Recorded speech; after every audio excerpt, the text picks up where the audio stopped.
गजाननं भूतगणादिसेवतं कपित्तजम्बुफलचारभक्षणं उमासुतं शोकविनाशकारकं नमामि विघ्नेश्वरपादपङ्कजं। नमस्कार, जय श्री गणेश। स्वागत है आप सभी का हमारे YouTube चैनल में। आज के इस वीडियो में आप श्रवण करेंगे पौष मास की संकष्टी चतुर्थी व्रत की कथा। इस बार 2024 में पौष संकष्टी चतुर्थी का व्रत 18 दिसंबर बुधवार को किया जा रहा है। संकष्टी चतुर्थी का व्रत चंद्रोदय व्यापनी चतुर्थी में किया जाता है। जिस दिन चंद्रोदय के समय चतुर्थी हो उसी दिन यह व्रत करना चाहिए। 18 दिसंबर को चंद्रोदय का समय रहेगा रात्रि में 8:26 पर। इस दिन धूप दीप नैवेद्य आदि से दूर्वा और लड्डुओं से भगवान गणेश की पूजा अर्चना करने से अखंड सौभाग्य सुख की प्राप्ति होती है। जीवन में आए हुए सभी विघ्न भगवान गणपति की कृपा से दूर हो जाते हैं। आइए श्रवण करते हैं गणेश संकष्टी चतुर्थी व्रत की कथा। एक बार प्रेम से कहिए, बोले गणपति गजानन भगवान की जय। चौथ माता की जय। प्राचीन काल की बात है बंधुओं, भगवान विष्णु का विवाह जब माता लक्ष्मी से निश्चित हो गया, विवाह की सारी तैयारी होने लगी। सभी देवताओं को निमंत्रण भेजे गए, परंतु गणेश जी को निमंत्रण नहीं दिया गया। कारण जो भी रहा हो, अब भगवान विष्णु की बारात जाने का जब समय आ गया, सभी देवता अपनी पत्नियों के साथ विवाह समारोह में आए। उन सबने देखा कि गणेश जी कहीं दिखाई नहीं दे रहे हैं। तब वे आपस में चर्चा करने लगे कि क्या गणेश जी को न्योता नहीं दिया या स्वयं गणेश जी नहीं आए हैं। सभी को इस बात पर आश्चर्य होने लगा। तभी सबने विचार किया कि क्यों न भगवान विष्णु से ही इसका कारण पूछा जाए। सभी देवता विष्णु भगवान के पास गए। विष्णु भगवान से पूछने पर उन्होंने कहा कि हमने गणेश जी के पिता महादेव भोलेनाथ को न्योता भेजा है। यदि गणेश जी अपने पिता के साथ आना चाहते हैं तो आ जाते, अलग से न्योता देने की हमने कोई आवश्यकता नहीं समझी। दूसरी बात यह है कि उनको 1.25 मन मूंग, 1.25 मन चावल, 1.25 मन घी और 1.25 मन लड्डू का भोजन दिन भर में चाहिए होता है। यदि गणेश जी नहीं आएंगे तो कोई बात नहीं है, दूसरे के घर जाकर इतना सारा खाना पीना अच्छा भी नहीं लगता है। इतनी वार्ता कर ही रहे थे कि किसी एक ने सुझाव दिया।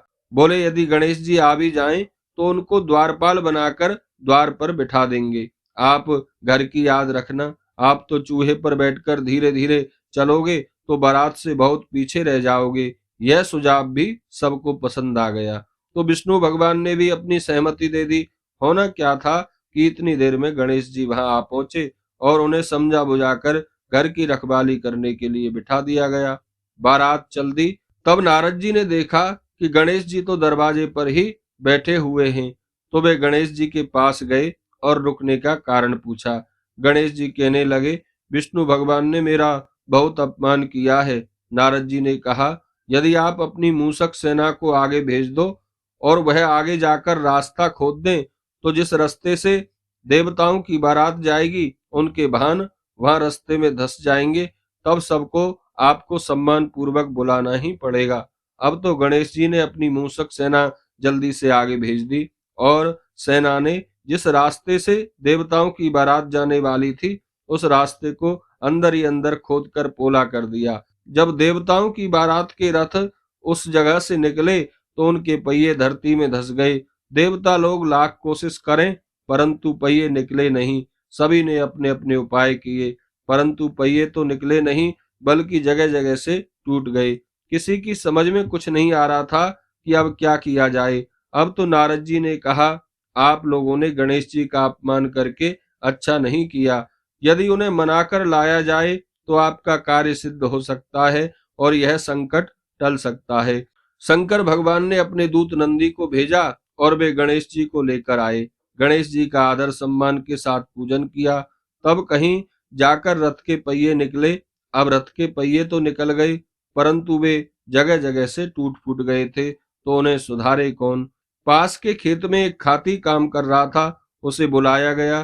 खाती ने अपना कार्य करने से पहले श्री गणेशाय नमः कहकर गणेश जी की मन ही मन वंदना की। देखते ही देखते खाती ने सभी पहियों को ठीक कर दिया। वह खाती कहने लगा, हे देवताओं, आपने सर्वप्रथम गणेश जी को नहीं मनाया होगा और ना ही उनका पूजन किया होगा, इसीलिए तो आपके साथ यह संकट आया है। हम तो मूर्ख अज्ञानी हैं, लेकिन फिर भी पहले गणेश जी को पूजते हैं, उनका ध्यान करते हैं।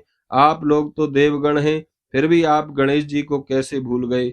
अब आप लोग भगवान गणेश जी की जय जयकार बोलकर जाएं, तो आपके सब काम बन जाएंगे और कोई संकट भी नहीं आएगा। ऐसा कहते हुए बारात भगवान श्री गणेश जी का जयकारा लगाते हुए वहां से चली गई और विष्णु भगवान का विवाह माता लक्ष्मी के साथ निर्विघ्नता पूर्वक संपन्न हो गया। तभी से गणेश संकष्टी चतुर्थी व्रत सभी कामनाओं को सिद्ध करने वाला व्रत माना जाता है। बोलिए गणपति गजानन भगवान की जय। चौथ माता की जय।